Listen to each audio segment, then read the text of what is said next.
할렐루야. 네. 디모데전서 4장 5절의 말씀에 보면 이런 말씀이 있습니다. 하나님의 말씀과 기도로 거룩하여짐이라, 이런 말씀이 있거든요. 오늘 밤에도 하나님의 말씀과 기도로 우리 그리스도인의 삶이 거룩해지는, 거룩의 은혜를 힘입는 복된 밤이 되기를 주의 이름으로 축원합니다. 이 단어를 잘 기억해 두십시오. 오늘 말씀에 등장을 합니다.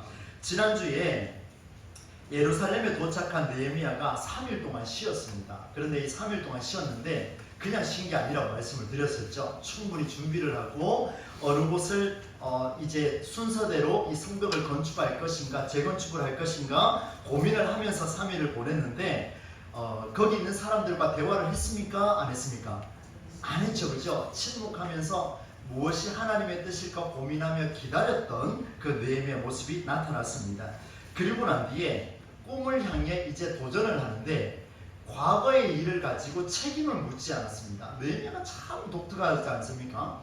지나온 날들 140년 70년 동안 너네 뭐 했냐 이렇게 책망하지 않고 이제 일어서라, 성벽을 재건하자 이렇게만 했습니다. 맞죠? 지난주에 그 말씀을 보면서 꿈이 있는 자는 과거로 책임을 묻지 않냐고, 특별히 우리 자녀들에게 책임 묻지 말고 지금까지 어떻게 했든 너 그렇게 했으니까 공부 안 했잖아 이렇게 하지 마시고 오늘부터라도 내일부터라도 이제 다시 한번 일어서 보자, 격려해주고 네가 있어서 나 행복하구나, 내가 너를 지명하여 불렀나니 이제 척척 이제 됩니다. 그죠? 너는 내 것이라. 하나님 우리 보고 내가 너를 지명해 넌 내 거라 이렇게 이야기해주고 지금도 품어주시는데 우리는 자녀들한테 그렇게 하면 안 되지 않습니까? 그 다음에 꽃길인 줄 알았는데 방해꾼들이 등장을 했습니다. 다 도착하고 난 뒤에 이제 다 풀렸구나, 열심히 살면 되겠구나 이렇게 도전했는데 보니까 방해꾼들이 등장을 했어요. 호론 사람 산발랏, 암몬 사람 도비야, 아비야 사람 게셈. 이름도 얼마나 어려운지 예쁘게 지어놨으면 쉽게 할 건데, 그런데 여러분 이 방해꾼들이 등장했을 때 제가 뭐라고 말씀드렸습니까? 이렇게 말씀드렸죠. 이런 자들은 어떤 대상이 아니라, 우와, 그걸 기억하십니까? 네. 재탕하기는 쉽지 않을 것 같아요. 두려움의 대상이 아니라 무슨 대상이다? 극복할 대상이다. 그렇죠. 두려움의 대상이 아닙니다. 아무리 우리 삶에 방해꾼들이 수없이 등장한다 하더라도요, 우리는 그 사람들을 두려움의 대상으로 삼는 것이 아니라 극복할 대상인 줄로 믿습니다. 우리가 두려워할 대상은 오직 한 분, 누구십니까? 여호와 하나님밖에 없습니다.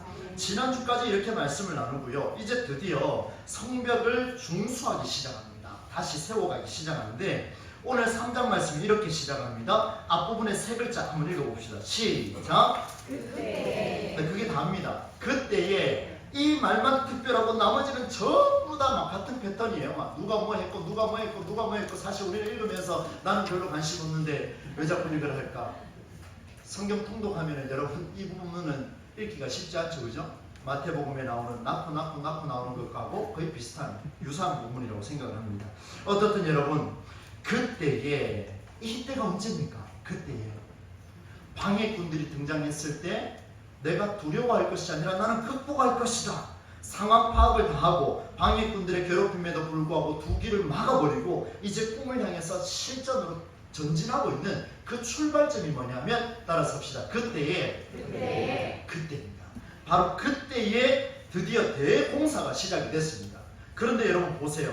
140년 동안이란 세월 동안 수없이 도전했다가 실패했던 일이 뭐냐면 성벽을 재건하는 일들이었습니다. 그 수건 사업에 착수를 했는데 내용을 보니까 성문을 다시 건축을 하고 성문을 중심으로 그 성벽을 계속해서 이어가면서 건축하고 있는 그 모습이 등장을 합니다. 상당히 많은 인원이 동원이 됐죠. 아마 느헤미야가 그렇게 다 이야기해주고 싶지 않았을까 그런 생각이 드는데요. 여러분 오늘 성경에 보실 때 펜이 있으신 분들은 저를 따라오시면서 한번 동그라미를 한번 쳐보시면 좋습니다. 이 그림도 한번 보여주면 좋을 것 같아요. 혹시 준비가 되셨으면요. 3장 1절 한번 보십시오. 1절에 보시면 그때의 대제사장 엘리야십이 그의 형제 제사장들과 함께 일어나 무슨 문을 먼저 건축합니까? 양문을 먼저 건축을 해요. 이 양문이 뭐냐면요, 여러분 오른쪽 제일 위에 한번 보십시오. 제일 위에 보시면 양 그림 있죠? 그림 찾다 보니까 참이 친절하게 웹에 돌아다니는 사진 이런 게 하나 있더라고요. 그래서 갖고 왔는데 오른쪽 제일 위에 보면 양 두 마리가 있습니다. 저기를 출입하는 게 양문입니다. 양문이에요. 그리고 그 옆에 그 다음에 이 양들이 출입하는 문이고요. 그 다음 3장 3절 한번 보십시오. 무슨 문이라고 되어 있습니까? 3장 3절에 어문이라고 되어 있습니다.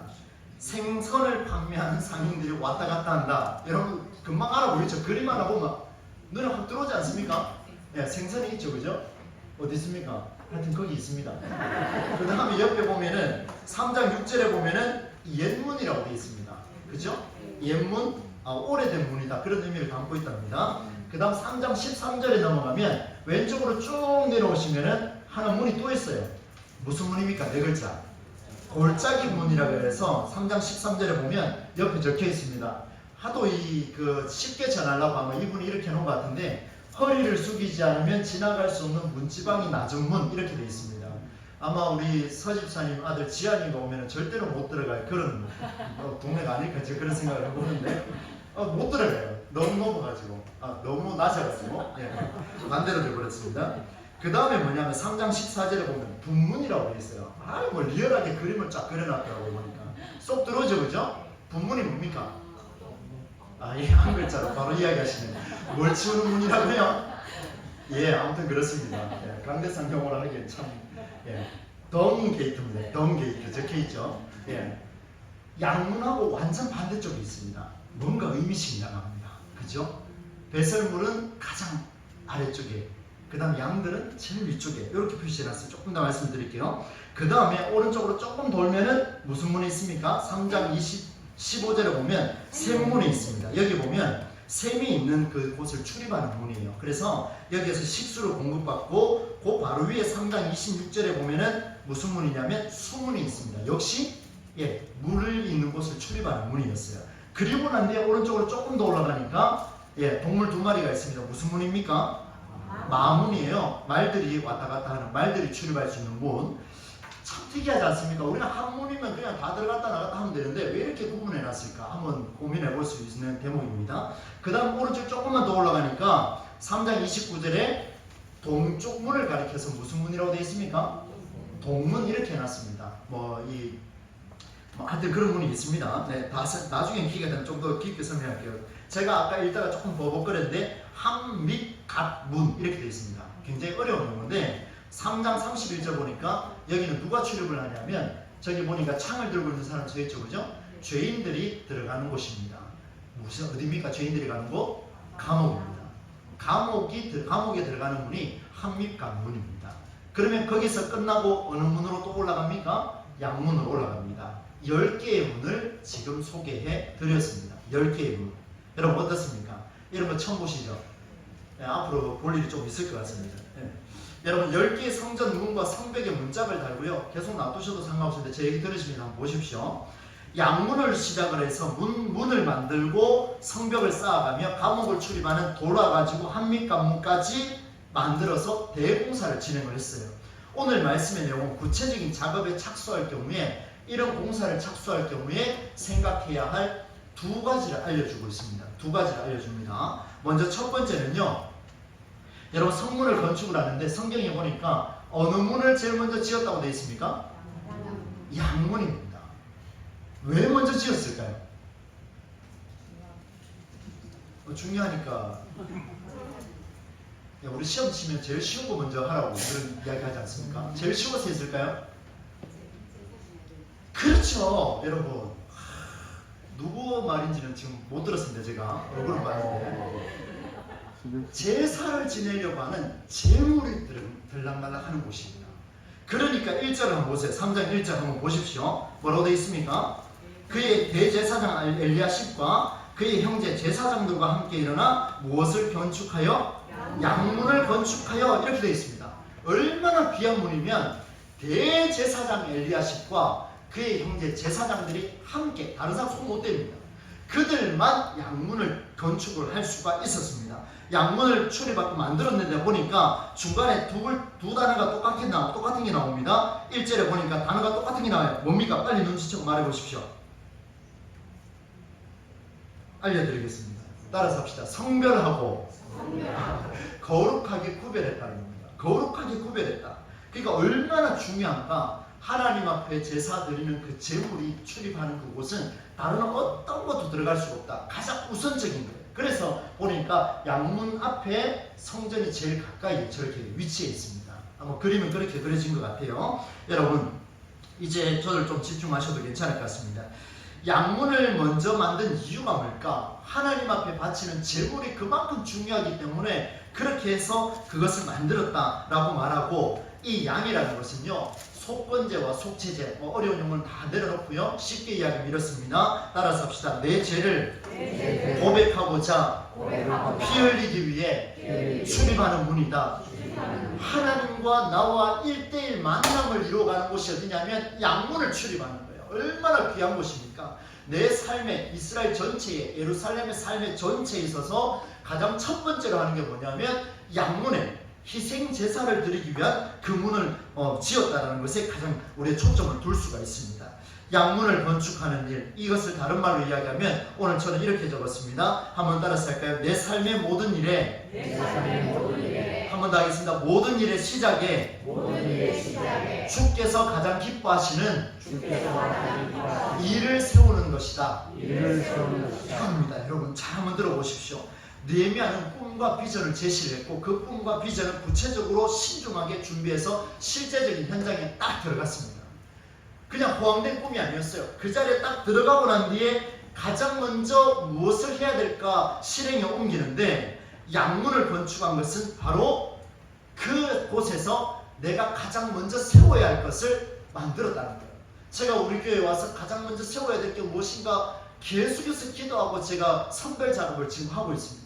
저는 이 말씀을 보면서 이거구나. 하나님께서 사업을 시작하고 취업을 하고 새로운 일을 도전을 하고 공부를 하고 직장을 다니고 그저 새로운 일을 계획을 하고 또 다른 것을 만들어가고 나이가 들어서 등산을 시작하고 안 해본 여행을 시작하고 곳곳에서 해외도 다녀보고 국내 여행도 해보고 안 만나던 사람도 만나보고, 우리는 일상적으로 다 똑같은 삶을 살아갑니다.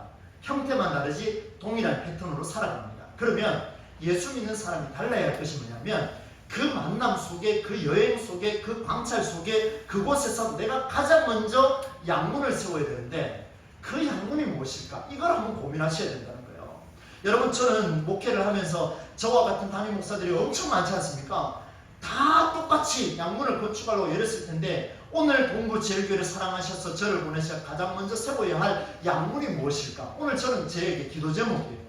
여러분, 구체적으로 왔다면 그것을 세워 가야 합니다. 이것을 다른 말로 이야기하면 주님이 기뻐하실 일이 무엇인가를 한번 고민해 봐야 됩니다. 이 말입니다. 고민하는 자는요, 그 영역 안에 들어갑니다. 고민하지 않는 자는 그 밖에서 관찰하기 때문에 하나님의 뜻을 찾을 수가 없습니다. 한번 따라서 합시다. 고민하는 자는 그 속에 들어가서 하나님의 뜻을 찾아낸다. 여러분, 그렇습니다. 양문이든 어떤 문이든 모든 사람은 쉽고 빠르고 중요한 것을 먼저 하려고 합니다. 우리도 똑같아요. 그런데 기독교는 완전히 다른 사고로 접근해야 됩니다. 그게 뭐냐면, 같은 일을 하고 같은 공부하고 같은 상황과 마주한다 할지라도 나는 오늘 주를 위해서 무엇을 할 것인가, 주께서 이 자리에 무엇을 원하십니까, 가장 선별적으로 내가 택하고 매달려야 하는 것이 있는데, 그게 희생제사를 드리는, 내 삶을 하나님 앞에 드리는 그 포커스가 뭔가를 한번 찾아야 돼요. 얼마나 중요한지 모릅니다. 그게 바로 여러분은 각자 다를 거예요. 제가 한 가지 사례를 좀 말씀을 드리려고 하는데요. 여러분은 아침에 큐티하시는 분도 계시고 저녁에 나는 잠 자기 전에 기도하는 사람도 있을 것이고, 그것이 다 양문을 건축하는 일들입니다. 저는 사역을 시작하기 전에 2002년도에 첫 사역하면서 제가 이 예를 들어야 될까 말까 고민을 하다가 들어야 되겠더라고요. 왜냐하면 제 신앙 고백이니까. 여러분들도 한번 들어보십시오. 얼마나 실제적인가. 저는 첫 사역을 시작을 하면서 하나님 앞에 그런 기도를 했습니다. 하나님, 저는 양문을 하나님 앞에 바치, 그때 양문이 뭔지 모르죠. 그때는 무슨 기도를 했냐면, 하나님, 제가 가는 곳곳마다 그 첫 번째 들어가는 성전 안에서 일어나는 모든 수익은 하나님 앞에 온전히 바치겠습니다. 지금까지 바쳤습니다. 우리 교회에서도 바쳤습니다.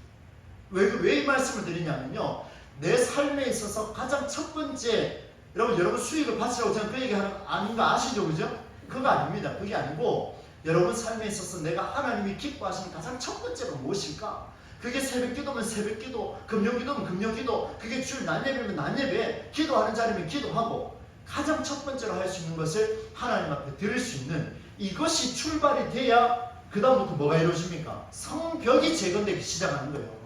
이게 이루어지지 않으면 하나님 내 삶에 이 무너진 성벽을 고쳐주십시오, 재건해 주십시오, 100번, 1000번, 10,000번 기도한들 됩니까? 안 됩니까? 돼요? 안 돼요? 안 됩니다. 안 됩니다, 여러분. 절대로 안 됩니다. 흘러가는 것 같죠? 그건 세상 논리에 흘러가는 것 똑같습니다. 여러분, 교회 안에도 세상 논리가 굉장히 많습니다. 잘 돼가는 것 같죠? 제가 봤을 땐 세상 논리하고 똑같습니다. 자본주의죠? 그죠? 힘 있는 자가 살아남죠? 교회는 늘 약자 편이라 이야기하지만 돌아가는 건 다 힘 있는 자에서 돌아갑니다. 안 그렇습니까? 내 삶에 가장 첫 번째 드릴 수 있는 것이 무엇일까? 그 현장에서 드릴 수 있는 자신감, 드릴 수 있는 용기가 우리에게 전적으로 필요합니다. 두 번째 뭐냐면요, 1절로 32절까지 우리가 함께 읽었는데 정말 지루하고 따분할 정도로 사람들의 이름, 제가 실수 안 하려고 몇 번 이렇게 한번 읽어봤거든요. 정말 지루하더라고요. 목사가 이 정도로 지루하면 여러분 오죽하겠습니까? 일자 그러니까, 그죠? 잘하셨어요. 대단하십니다. 어쨌든 1절로 32절까지 다 읽었습니다. 여러분 몇 명 이름 나왔는지 계산해 보셨습니까 혹시? 저 같은 사람이 계산합니다. 도대체 얼마나 많은 사람을 여기 기록하려고 써놨을까? 이래 한번 세보니까 몇 명쯤 나오냐면 제가 보니까 한 75명이 이름이 거론된 사람 한 75명쯤 되는 것 같아요. 그걸 조금 넘었습니다. 75명을 넘어선 사람들이 대표자들 포함해서 다 등장을 하는데 75명만 나온 게 아니고 이 성벽을 중수하는 사람은 대표를 포함한 그 영역에 있는 사람들이 다 포함이 됩니다. 그러니까 전부 다 이제 그 성벽을 재건하는데 했죠. 그래서 제가 이렇게 생각을 했습니다. 하나님, 수고한 그들을 잊지 말라고 선조들의 수고를 기억하라고 이렇게 기록을 해놨을까? 그죠? 우리 족보 중요하게 생각하지 않습니까? 별로 안 중요합니까? 예. 아무튼 그죠? 우리 민족 문화하고 비슷한 것 같아요. 선조들의 수고를 기억하라, 되게 중요합니다. 기억해야 됩니다. 그런데 성경은 그런 차원에서 머물지 않습니다. 아무리 읽어봐도 그게 아니었어요. 여러분, 75명이 넘는 대표들의 집에 돌아가셔서 한번 보십시오. 15가지가 넘는 직업군이 등장을 합니다. 다양하다는 거예요. 오늘 우리 여기 있는 직업군 한번 보십시오. 예, 다 모르겠습니다. 아무튼 예, 그죠? 다 다릅니다. 그 많은 직업군, 다양한 사람들이 건축 현장에 동참했습니다. 좀 특이한 사람이 있었어요. 3장 12절에 보면 한 사람이 등장을 합니다. 3장 12절 한번 보십시오. 두 글자인데요. 누가 나옵니까? 살룸. 예, 이름 살룸. 이 사람은 정치하는 사람이에요. 예, 학자들의 견해로 보니까. 그런데 그 다음에 한번 읽어봅시다. 살룸과 그 다음에 뭐라고 되어 있습니까? 여러분, 정말 특이한 장면이에요. 그때 당시에는 여성은 일을 할 수 있는 존재가 아니었습니다. 죄송합니다. 여성은 일을 할 수 있는 그런 존재가 아니었습니다. 집에 출입하는 것 자체가 쉽지 않은 그런 그 존재로 있었는데, 이때 당시에 느헤미야가 살룸과 그것도 정치하는 사람이 그의 딸들이 성벽을 중수하는데 함께 동참을 했습니다. 어마어마한 이야기입니다. 상상을 초월한 이야기입니다. 우리의 상식을 벗어난 이야기죠. 140년 동안 폐허로 방치되었던 예루살렘의 성벽을 시대적 제약과 차별까지 극복하면서 힘없는 여성이 들어와서 일하도록 허락해 준 것 자체가 기적입니까? 기적이 아닙니까? 기적입니다. 하나님의 역사는 이럴 때 나타납니다.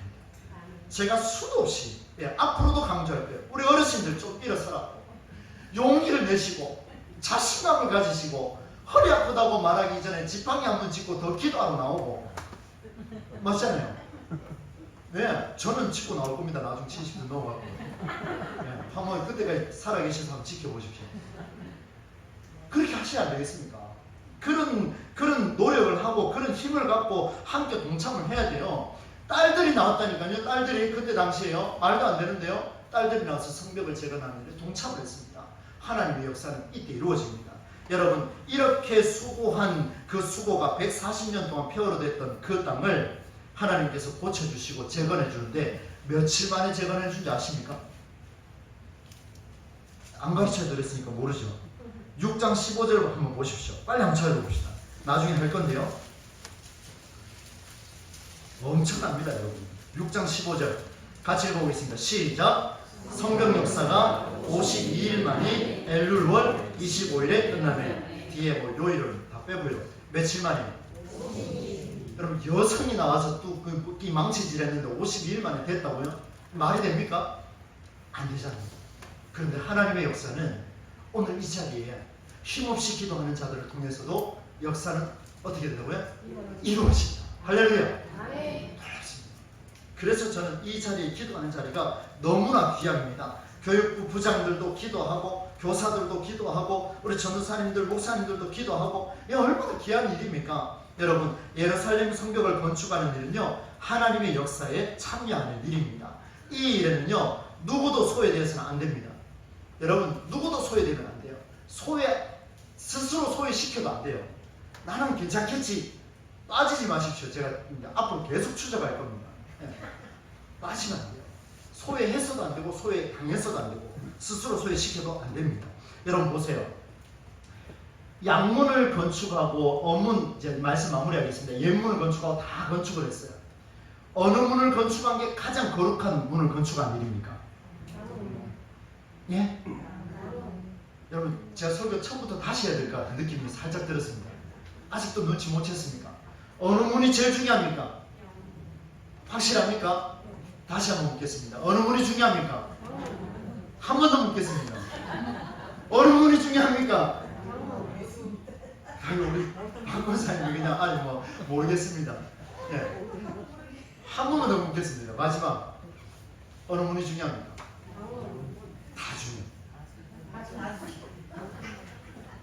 한 개만 중요한 게 아니에요. 하나님이 성별하셨지만 그 성벽이 완공되기 전까지는 약한 자들도 나와서 돌을 나갔고 여성들도 나와서 망치질을 했습니다. 성벽, 누구의 성벽입니까? 하나님의 성벽입니다. 양문이 중요한 게 아니라 여러분, 분문, 그러면 동 게이트 저거 친 사람은 제가 된 사람입니까? 아니잖아요. 예? 얼마나 귀합니까? 제 기도하면 해요. 그런 기도 나오더라고요. 하나님, 저거 지어도 좋으니까 저기다가 한번 제 이름 한번 넣어달라고. 마치 하나님께서 선택하신 그 예루살렘 성벽을 재건하는 일에 그래서 직업에 귀천이 없습니다. 성별에 귀천이 없습니다. 여러분, 꼭 모두가 나와서 기도하는 자리가 중요하다는 것을 보여줍니다. 여러분, 주의 성전을 위해서 하는 일은요 누구도 예외가 없습니다. 그래서 저는 많은 사역들을 감당하면서 저는 많은 담임 목사님들을 이렇게 만났습니다. 만나서 제가 부교육자로서 이렇게 일을 하면서 그 일을 많이 이렇게 도와드리고 협력을 했습니다. 싫을 때도 있었어요. 참 마음이 불편할 때도 있었는데 그래도 해드렸습니다. 이유는 단 한 가지입니다. 목사님 목회가 중요하지 않습니까? 우리 교회도 담임 목사님 목회가 중요합니까? 안 중요합니까? 여러분, 담임 목사 목회가 그렇게 중요합니까? 하나님의 영광이 중요합니까? 담임 목사 목회가 중요합니까? 고린도전서 10장 31절입니다. 그런즉 너희는 먹든지 마시든지 다 하나님의 영광을 위하여 하라. 예루살렘 성벽 건축하는 거 느헤미야를 위해서 건축했습니까?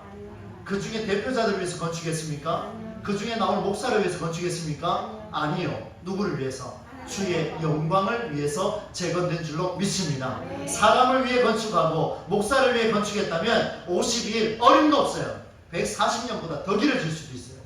우리 교회가 간절히 바랍니다. 오늘 그런 기도해 주십시오.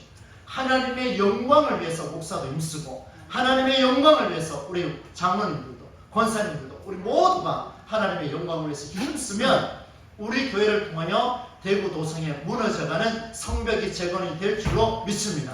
우리 가정의 성벽이 재건될 줄로 믿습니다. 이제 더는 교회가 의미가 있겠는가? 수많은 젊은이와 청년들이 우리에게 질문합니다. 저는 너무나 많은 질문을 들었습니다. 교회가 무슨 의미가 있습니까? 교회가 도대체 무슨 의미가 있습니까? 기독교가 의미가 없습니다. 교회가 늘 의미가 없습니다. 무기력합니다. 너무나 많이 들었어요. 그런데 우리가 하나님의 영광을 위해 우리가 일을 할 수만 있다면 그런 질문이 이제 더는 교회 외에는 대안이 없는 줄로 믿습니다. 이런 고백이 우리 교회 젊은이들을 통해서 일어나야 되지 않겠습니까? 멀지 않았습니다. 우리 교회는 꿈이 있습니다. 비전이 있습니다. 하나님의 영광 받으시는 그날을 위해서 우리가 함께 오늘도 일어서는 복된 기도가 되기를 주의 이름으로 축원합니다.